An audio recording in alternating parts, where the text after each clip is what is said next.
Coming back to, Web3 gaming, I think Web3 gaming is something we have seen in last 1.5 years. Massive, massive uptake.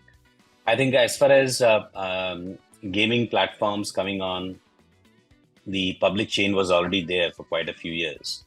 But a trend started about a year back where we started seeing a lot of publishing platforms launching their own chains.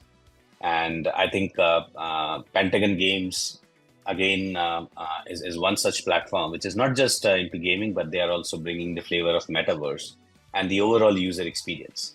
So, Idon, if you can share, how Pentagon Games decided to transition from a public chain to your own custom gaming focused Polygon CDK-based chain.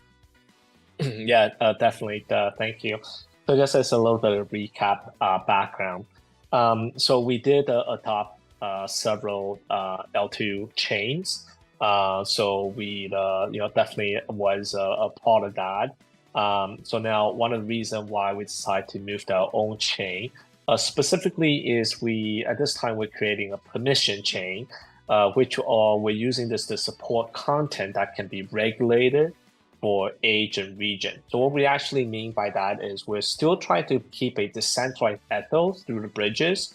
So what we're doing is we're still bringing NFTs, enabling those to come into our ecosystem once they are essentially approved for the specific rating that we're allowing them to bring in.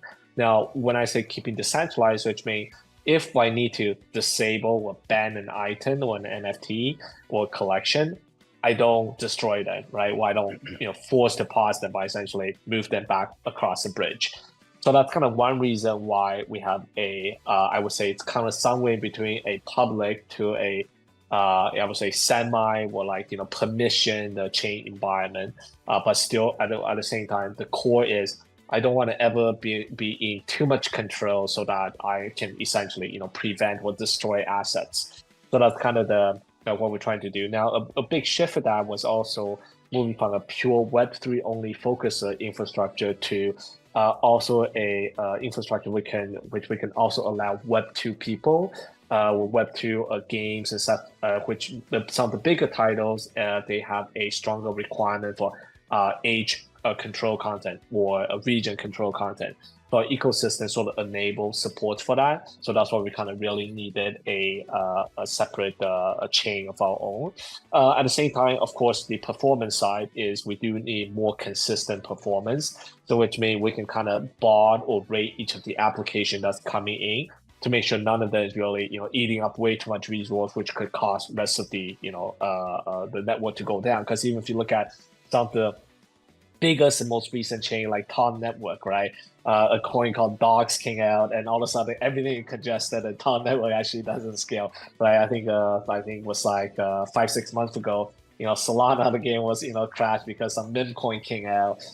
So I think a purely a permissionless chain does run into that issue. So we're trying to balance the two. So which means keeping this permission initially so that we can roll out and with all the proper content in a regulated environment.